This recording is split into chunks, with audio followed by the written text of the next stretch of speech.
What's happening, YouTube? It's your boy BigJusLaFlare from that Facts to Cap podcast. And once again, we back, baby.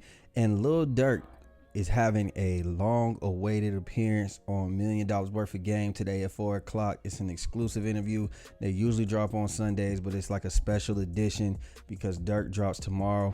And it seems like they shot this video. They shot this interview probably about a couple of weeks ago because we seen when Durk was in Chicago and he was walking around with $1 million in his hands, and he was shooting videos in Chicago as well. That IHA video looked like all around the same time they shot that video.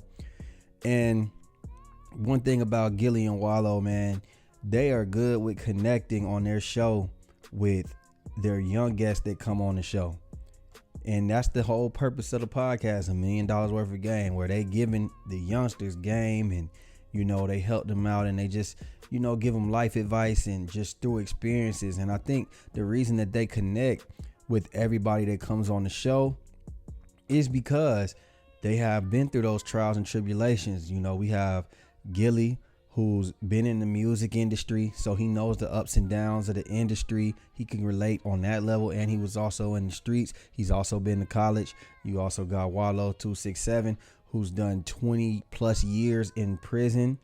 I think he did a 20-year stretch at one point. He's been incarcerated half his life. He's been in the streets. He's been behind those walls. And I think that's what the people appreciate when they connect. When I'm telling you, I've never seen Kodak seem sober and just very well spoken, but on that show, he just seemed very comfortable. That's what they are good for. That's what this show is about.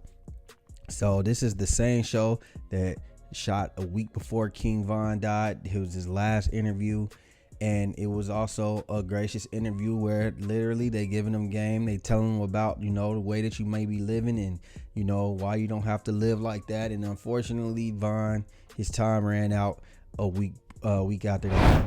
So that leads us to Durk. Durk comes to the show. Durk is dropping, the interview is dropping at 4 o'clock today, but they've been putting out snippets, and one of the snippets which really touched my heart was Wallo 267 explaining the way that his big brother died.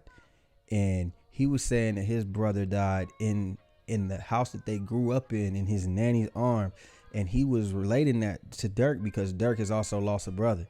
And basically what he was saying was that he's forgiven whoever it may have been who killed his brother, because he wouldn't be in the position that he's in today if it came down to just wanting revenge and keeping that hate in your heart.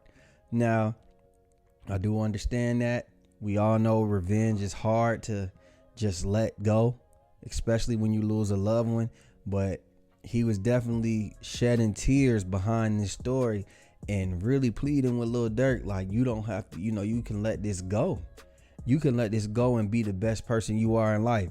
Now, I think that it's a little different. It's definitely hard for Durk to try to get out of the streets right now, just because we have to look at it in a certain aspect. Like Lil Durk, some would credit Lil Durk with actually starting the war between the GDs and the BDs that split the city in half 10 years ago, 12 years ago, however long it may have been. Some would credit Lil Durk with that. So it may be people that put, you know, people's lives that have been lost on Durk. Just people that have a hatred just off GP for Durk because of him making the songs. Like, basically he made the L's anthem, and the L's anthem is what made Lil JoJo do the BDK, and that started a BDK movement, a GDK movement, and that's what split the city in half. Now, I'm not a Chicago expert. I'm not from Chicago. So some would say that it was Lil Durk. Some say that they already been warned, but we all know that created a lot of tension throughout the city, right? So just trying to remove yourself from the streets off of that is already hard enough, right? Then, of course, losing loved ones. Durk's lost cousins, brother. You know, it like behind these beefs, it's hard to let these things go when you have so many friends, so many people that have died behind this. And then lastly, man, Durk is at the height of his career. And Durk struggled for a long time. He stayed afloat a long time. He was stuck in the mud with no traction, having no motion a long time. And he's been in the game for 10 years, and he's actually at the highest peak of his career right now. And that came from dissing, that came from being disrespectful, that came from basically wanting to, just the street aspect alone. You got to keep the image, and that's the issue that comes in hand with being in the streets right now. We don't know. I don't know how Lil Durk could get out of this. Lil Durk can't put the flag down. He done dug too deep of a hole for himself. And I just don't know, like, what else can he do? I mean, you're talking about situations where, he can't probably even go. If this is what he does, how is his crew gonna respect him? He feeds off of his crew.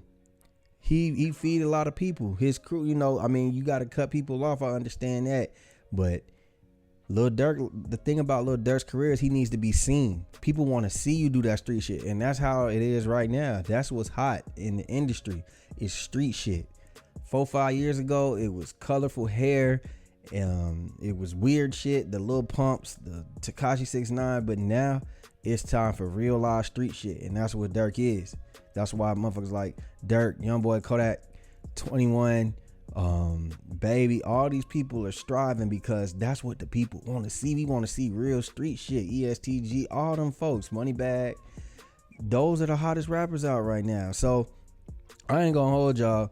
Y'all let me know what y'all think. Do y'all think that there is a way for Durk to ever get out the streets? Do y'all think that, what Wallo is saying, those words are just going unheard? Do y'all think he even cared?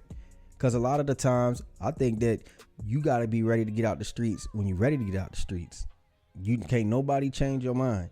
It's just your experiences got to make you get out the street. And it is what it is. So y'all like, share, subscribe, comment, hit that notification bell. And we out, baby. Book! Our Daddy channel.